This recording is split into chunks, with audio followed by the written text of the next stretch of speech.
I'm pleased to be on a panel with somebody from the correctional service. I'll provocatively state, however, that I'd be looking forward to find out what is it that the correctional service actually corrects. In my view, very little. And I completely agree the justice system is completely criminal and it should be studied that way. So what do we see when we look at addictions? Many of the addicts in the downtown east side, the ones that the police spend their time chasing in the streets, are actually people who suffer from severe post-traumatic stress disorder.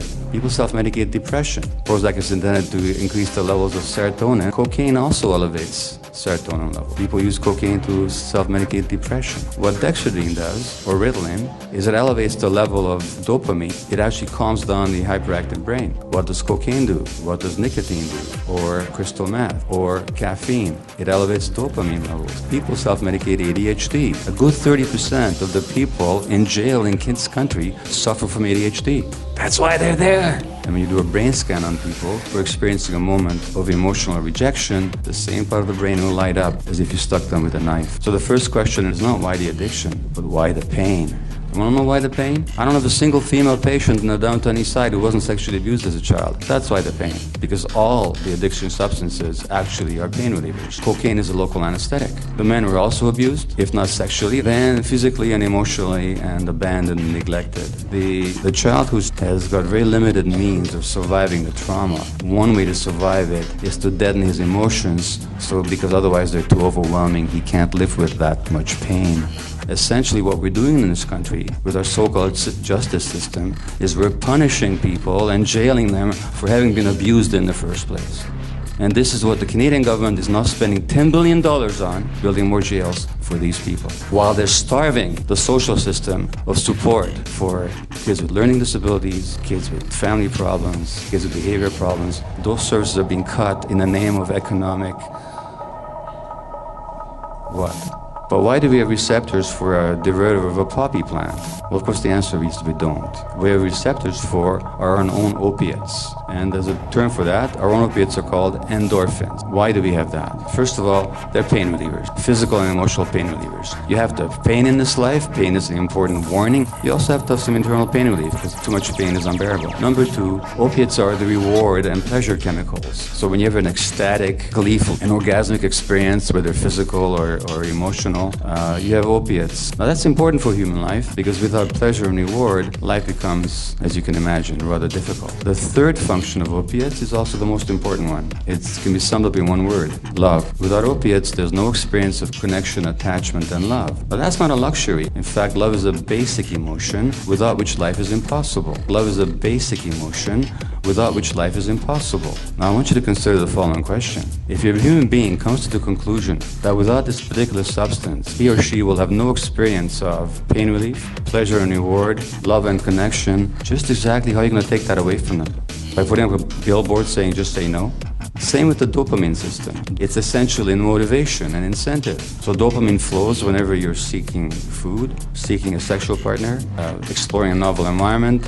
Food seeking will increase your dopamine levels by 50%, sex by 100%, a shot of cocaine by 300%, and crystal meth by 1200%. Imagine a kid then who comes to the intuitive conclusion that without that chemical, he has no experience of vitality, curiosity, aliveness, motivation, incentive. How are you going to take that away from him? By putting him in jail? By punishing him?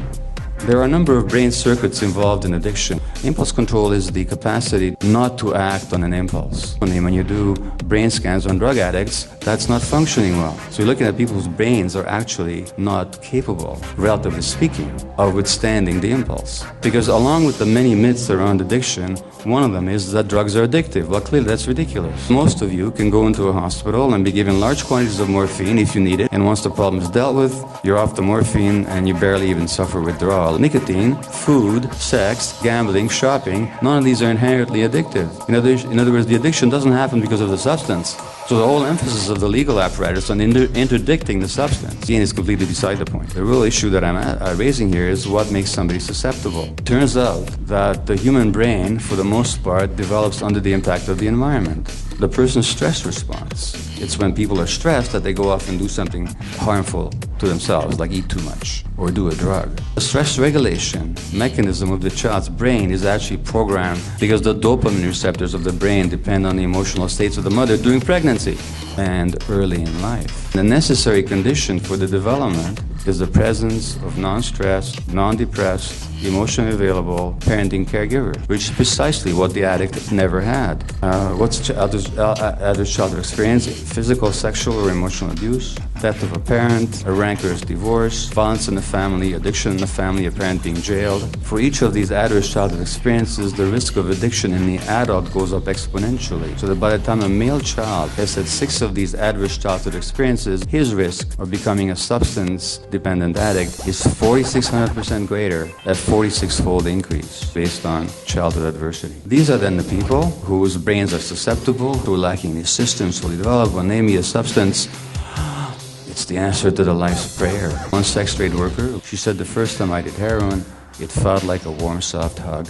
That's exactly what it was. It follows, therefore, that choice has nothing to do with it. It's all based on early experience. Genes have nothing to do with it. I shouldn't say nothing. There are genes that predispose to certain behaviors. Predisposed, though, is not the same as predetermined. So the media loves these genetic stories. So as soon as somebody discovers the alcoholism gene, it goes on the cover of Time magazine. 3 years later, it turns out that nobody discovered anything of the sort. That goes in some back little article on the violence genes. Kids who are violent are more likely to have a certain genetic variant. But it turns out, if these kids are brought up in families without violence or abuse, they're less likely to be violent than others. So it takes a combination of abuse and that gene to create the violence. Same with addiction. So genes don't determine. In fact, there's a whole science called epigenetics. The influences that override genetics are far more important than what the genes say themselves. So the genetic argument and the choice argument are simply cop-outs that prevent us from looking at what actually happens. Nothing genetic about it. There were addictive substances in North America prior to the coming of the Caucasians. Peyote, there was tobacco, there were even alcoholic spirits. There was no addiction. After that massive dislocation and historical horror that befell the Aboriginals in North America, that's when addiction becomes their response to all the pain. So when I go to native communities now, the trauma now is entrenched in the generations. It's passed on multi-generation, are destroyed when their lands are taken away, when their movement is restricted. And then on top of that, when they experience generations of sexual abuse in the Christian-run residential homes. In Thunder Bay, there was a woman there from a reserve nearby. She said that on our reservation, there are 188 people, 133 are addicted. And it's simply a legacy of what happened to them and what continues to happen to them. Again, the assumption when it comes to addictions is that these people have to hit rock bottom, they have to be punished and so on, and then they'll see the light. No, they don't. What's rock bottom for somebody who lives in the downtown east side with HIV, having lost everything? What's the rock bottom that they're going to have to hit? People don't need rock bottom, they need the very opposite. They have to have some confidence, some hope of victory. Victory is when you're treated like a human being, when you can look upon yourself with some compassion, when you realize that despite all that's happened to you and despite all that you've done, you're still a worthwhile human being. That's not the kind of victory our system gives people. The politicians thrive on creating enemies out of the most abused segments of the population. They thrive on creating fear of them. When you marginalize, ostracize, criminalize people, impoverish them, you're simply making sure that they're going to stay addicted. For the most part, the system is almost designed to keep people entrenched in misery. We're busy building jails.